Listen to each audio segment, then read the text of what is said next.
Jadi udah selesai nih, udah dilepaskan nih. Oke. Dikatakan, sama-sama kita baca yuk. 1, 2, 3. Oleh sebab itu, apa saudara? Bersumpahlah kepadaku demi Tuhan, bahwa engkau tidak akan melenyapkan keturunanku dan tidak akan menghapuskan namaku dari... Ini sebenarnya kalau kita baca ayat 21 ini, yang namanya Saul ini agak keterlaluan ya. Dia yang nyerang Daud, terus Daud melepaskan dia, terus dia suruh Daud jangan nyakitin keluarganya. Ini kan bucingli banget saudara. Tolong jangan serang aku ya. Kamu udah luputin aku, tolong jangan ngelakuin apa-apa sama aku dan keturunanku. Karena Saul itu punya banyak anak dan banyak cucu. Jangan nyakitin keluargaku ya. Di ayat 22 lihat reaksinya Daud, luar biasa. Baca sama-sama, 1, 2, 3. Lalu apa saudara? Bersumpah. Bersumpah dia bilang, oke, aku akan bersumpah, aku gak akan nyentuh kamu dan keluargamu. Apa yang terjadi? Luar biasa banget. Tuhan bela Daud. Saul hancur, Saul mengalami kejatuhan di dalam kerajaannya. Daud diangkat sama Tuhan, itu loh. Orang kalau bisa melepaskan hidupnya benar sama Tuhan, nanti Tuhan sendiri punya cara untuk mengangkat hidupnya. Ada amin? Kasih tepuk tangan, jangan cuma satu orang, kasihan. Kasih ada, Cak. Hancur, Saul hancur. Dia mati.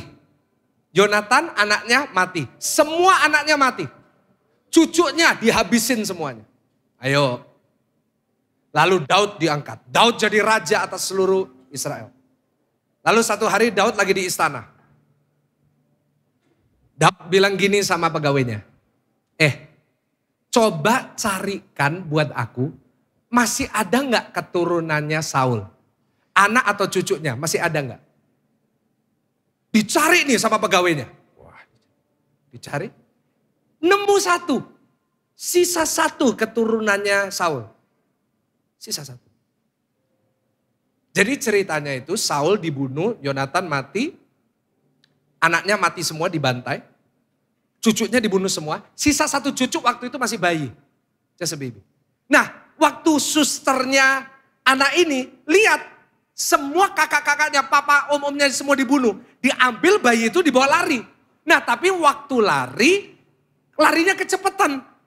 Akhirnya jatuh. Jatuh. Dan akhirnya karena jatuh, jadi lumpuh. Gak bisa jalan. Dan tiba-tiba sisa orang ini. Daud dikasih tahu, Daud, Raja Daud, ada sisa 1, lumpuh. Daud ngomong, oke, aku mau ke rumahnya. Nama anak ini namanya adalah Mephiboset. Sisa 1. Dia yang punya hak atas kerajaan itu. Dia putra mahkotanya, bukan Daud. Daud datang ke rumahnya Mephiboset. Mephiboset lumpuh. Mephiboset mau lari pun gak bisa karena lumpuh. Daud datang ke rumahnya. Kira-kira saudara jadi Mephiboset takut atau enggak? Ya pasti kalau secara militer ini dibunuh aja. Sisa 1 selesai Saul dan keturunannya. Daud lihat Mephiboset. Mephiboset itu sampai nyembah ke lantai.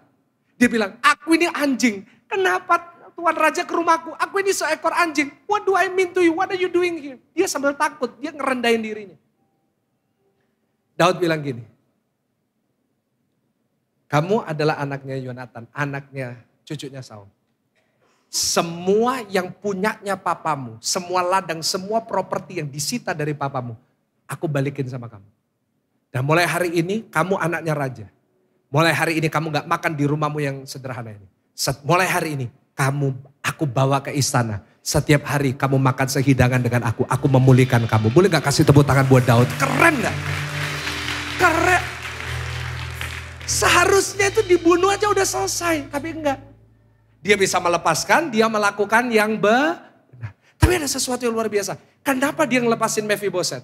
Bukan hanya karena dia melepaskan dan dia melakukan yang benar. Tapi karena tadi kita udah baca. Dia sudah bersumpah kepada siapa? Kan kita udah baca barusan. Dia bersumpah sama Saul. Aku gak akan nyakitin kamu dan keluargamu. Tapi ada satu lagi yang kita gak pernah tahu sebelumnya. Coba kita bangkit berdiri, kita baca ayat terakhir. Kita bangkit berdiri, kita baca ayat terakhir. Ini udah benar-benar terakhir, buktinya saudara udah berdiri. 1 Samuel 20 ayat 15. Baca sama-sama. Jadi konteks ini adalah Yonatan anaknya Saul suruh Daud janji. Karena Yonatan tahu papaku ini agak lain. Dan aku tahu Daud yang akan jadi raja. Dia padahal putra mahkota. Tetapi dia bilang Daud yang akan jadi raja. Dia suruh Daud janji sebelum dia mati. Coba baca sama-sama. 1, 2, 3. Janganlah engkau apa saudara? Memutuskan kasih setiamu terhadap keturunanku sampai selamanya. Dan apabila Tuhan melenyapkan setiap orang dari musuh Daud dari muka bumi. Dia suruh janji. Daud. Kalau nanti kamu jadi raja, musuhmu semua dibasmi. Tolong tunjukkan kasihmu terhadap keluargaku. Jadi Daud ini udah janji sama Yonatan, janji sama sama Saul. Dan dia tepati saat dia nunjukkan kasihnya terhadap Mephibosheth. Dari situ saya belajar kualitas yang ketiga. Yaitu Daud seseorang yang bisa dipercaya. Ulangin sama-sama, dia bisa apa? Kasih tahu kanan kiri, bisa dipercaya. Karena orang yang bisa dipercaya dalam perkara kecil, Tuhan percayakan dengan perkara besar dalam hidup. Bapak Ibu belajar hari ini bisa melepaskan, bisa memilih yang benar, bisa dipercaya. Dan kualitas ini bukan cuma, not just this event, bukan cuma peristiwa ini. Tapi sepanjang pemerintahannya, sebelum dia jadi raja pun dia udah ngelakuin. Buktinya apa? Sebelum Daud jadi raja, Daud semestinya bisa kepahitan benci sama satu orang siapa? Papanya. Kenapa bisa benci sama papanya? Karena papanya sendiri gak suka sama dia. Ingat waktu Samuel datang, 7 anak diundang pesta, Daud gak diundang kan? Dia bisa kepahitan sama papanya. Satu saat ada kesempatan nih. Waktu Daud di Goa Adulam, papa mamanya tuh datang. Terus Daud bilang gini, papa mama jangan di sini. Papa mama ke Moab aja. Supaya apa? Daud khawatir kalau papanya di Adulam, nanti Saul datang, papa mamanya dibunuh.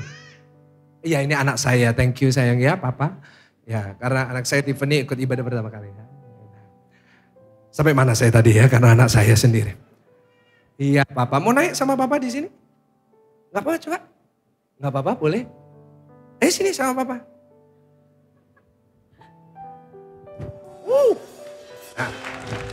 Nah. Jangan tidur. Kalau tidur kan bahaya. Nah, sampai mana saya tadi Bapak Ibu Saudara? Beneran ini sampai mana? Saya lupa Bapak Ibu Saudara. Nah, jadi sampai di Adulam orang tuanya datang. Mestinya gini ya. Seandainya yang namanya Daud ini jahat, dia bisa bilang gini sama papa mamanya. Papa mama di sini aja. Nanti supaya Saul datang, papa mama yang nyambut, dibunuh langsung papa mamanya. Tapi enggak, dia sembunyikan papa mamanya. Apalagi yang terjadi Bapak Ibu Saudara? Yang terjadi adalah Daud sebelum jadi raja. Dia melepaskan Daud 2 kali. Yang kita baca itu yang pertama. Yang Daud lakukan bukan cuma sekali, 2 kali. Keren.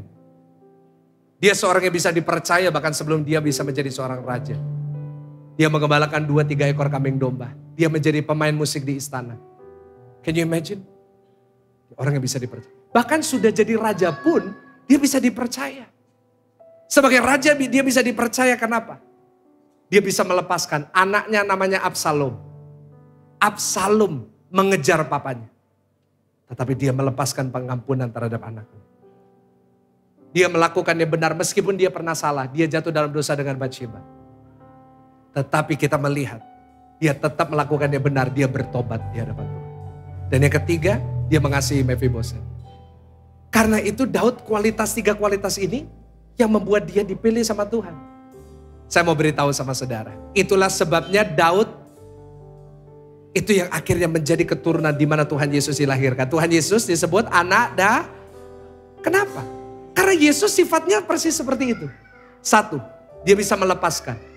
Dia melepaskan setiap dosa kita. Kita berapa kali salah sama Tuhan. Kita Jumat Agung kemarin nangis-nangis lihat drama Tuhan Yesus naik. Seninnya dosa lagi. Tuhan kalau mau nyimpen amarah sama kita, sama saya. Oh Tuhan itu udah pasti kita dibasmi sama Tuhan. Tapi enggak, Tuhan melepaskan. Firman Tuhan berkata, sejauh timur dari aku membuang dosamu. Yang kedua, dia selalu membuat keputusan yang benar. Ketika Tuhan Yesus disalib, Ada keputusan yang dia bisa buat. Kenapa? Di atas salib, firman Tuhan berkata, sudah siap tentara surga, bala tentara surga malaikat.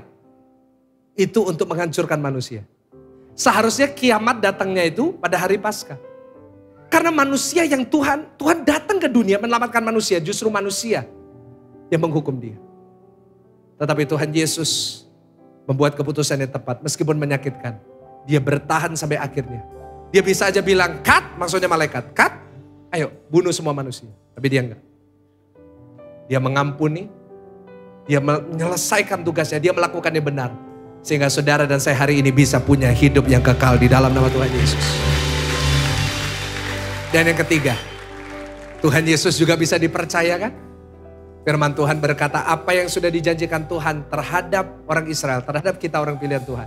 Semuanya digenapi, tidak ada yang tidak digenapi.